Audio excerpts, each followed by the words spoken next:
A plaquinha de silicone não é tratamento para o bruxismo. Você sabia disso?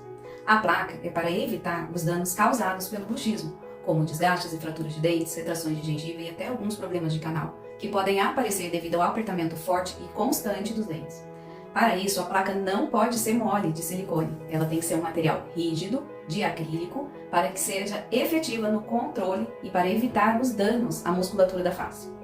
Outros tratamentos também estão disponíveis para controle do bruxismo, como sessões de TENS, agulhamento seco, termoterapia, e às vezes são necessários outros profissionais da saúde para ajudar nesse controle.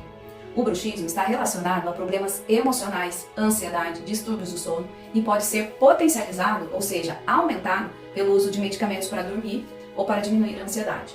Se o bruxismo está atrapalhando a sua qualidade de vida, causando danos aos seus dentes, dores de cabeça, agende a sua consulta aqui na Felicital Odontologia.